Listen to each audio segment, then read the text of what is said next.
Magpaligo tayong ibon. Tanggalin natin yung hanip kasi may kuto-kuto. Kaya tatanggalin muna natin. Paligo tayo 7-Eleven. Ito 7-Eleven. May konti pa. Pwede na to. Para lang matanggal yung hanip nila. Para dumami.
Dalawa lang naman, dalawang pares lang naman to.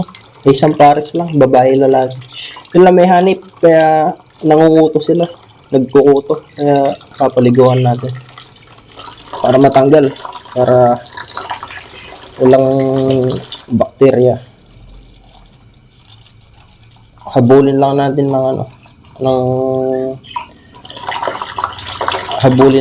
ng pamatay hanip. Baka sakali matanggal.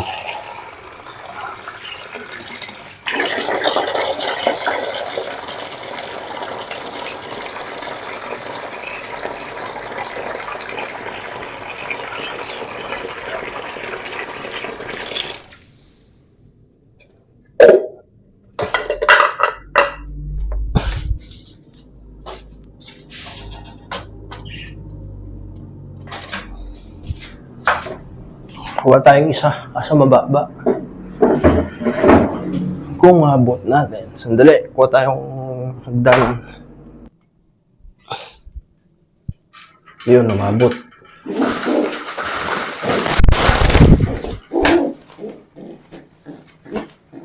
Mahilap masyado. Mahilap. Ito yung hen, babae. Mahilap nga lang. Pero may hanip-hanip to eh. Kaya tanggalan natin ng hanip. Paliguan natin.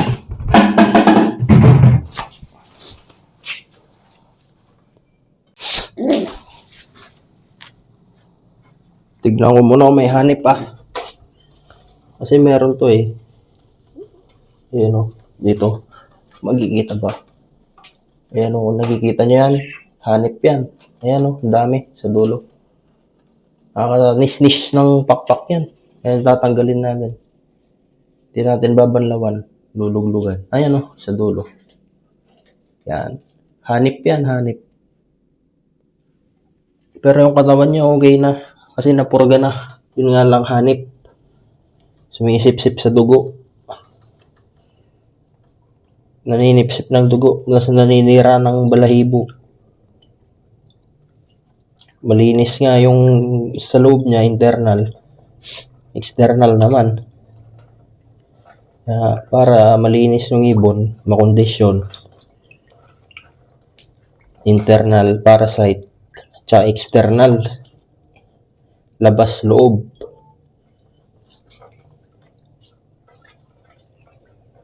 Ganyan lang, babad nyo lang.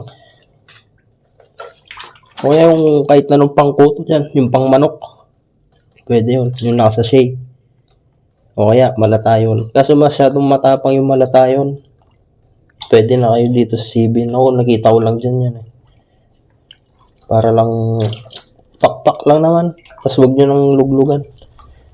Katawan lang niya. Tapos huwag nyo nang luglugin. Ganun din sa isa. Papaliguan natin siya. Yung pares niya.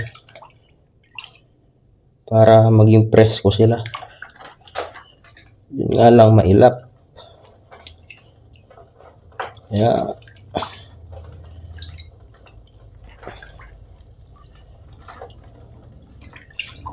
babad nyo lang hanggang sa mabasa.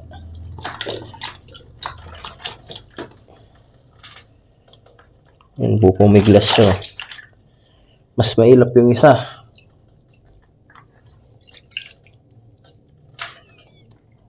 Katawan, tsaka pakpak. Ganyan lang. Mailap. Huwag na yung ulo. Hanggang liig lang. Opya.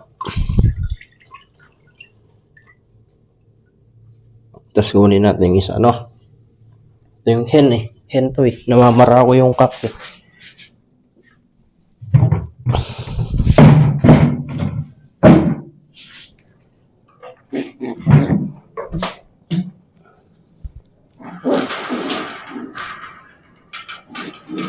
Mas maganda pa yung 7.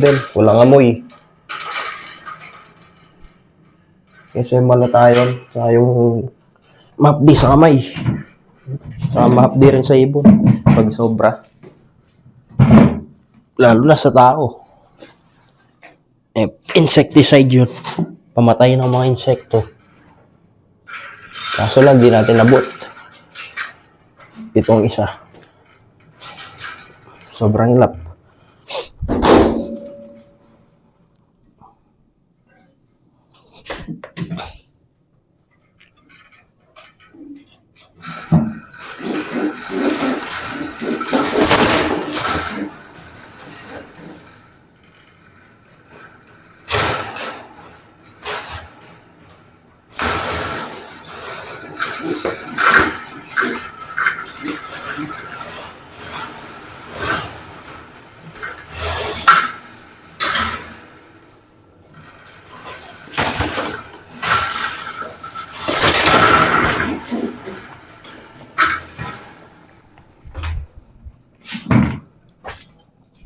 Ito yung kak, lalaki. Palagay ko, lalaki ito kasi nangamara ko. Nakagupit yung dulo, flight feather. Tignan natin yung pwede siyang bunutin. Kasi nakasingaw naman eh. Para tumubo. Hindi.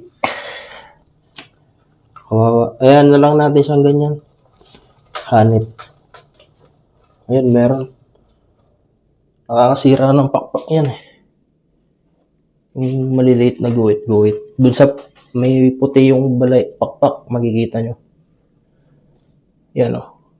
Hanip yan. Napurga nga yung ibon mo sa loob. Pero yung katawan nila okay naman. Napurga nga, hindi naman nawala yung kuto-kuto niya. Hindi rin siya, angkop. Pero pag ganito, loob tsaka sa labas, internal, external, kahit 1 day it lang yung kalapati nyo dyan. Walang bulati tsaka walang kuto. Matataba. Tipid pa sa pagpatuka.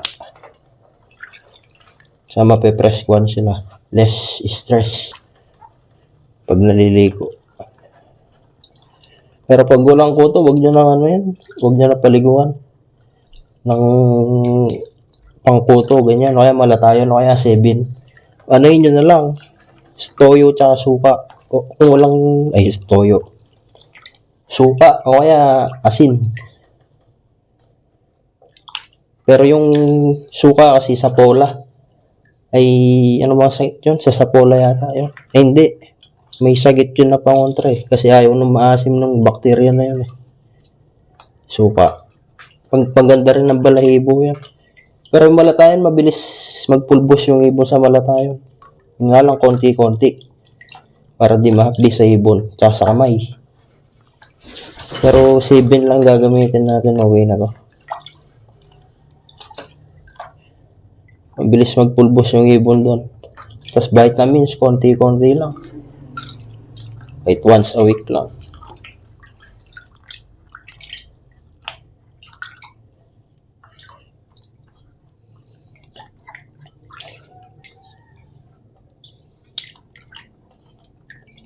Parang naglalaba ka lang dyan.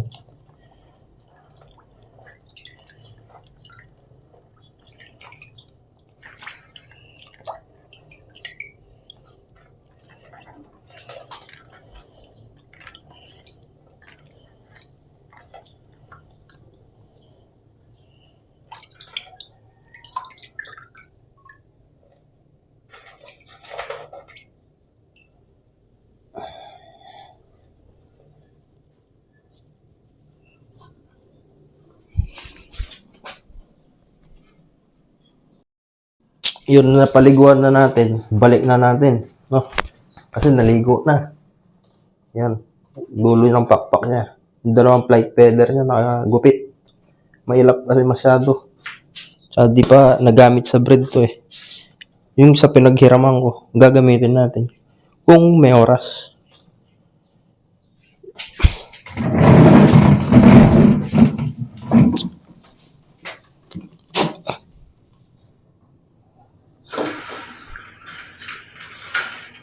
Yun, okay na yun. Goods na yan. Importante lang matanggal yung ano nila. Kuto. Natanggalan ko ng tubig para di na anuan ng ipis. Pag uminom na sila, tanggalin mo para di na iinuman ng ipis.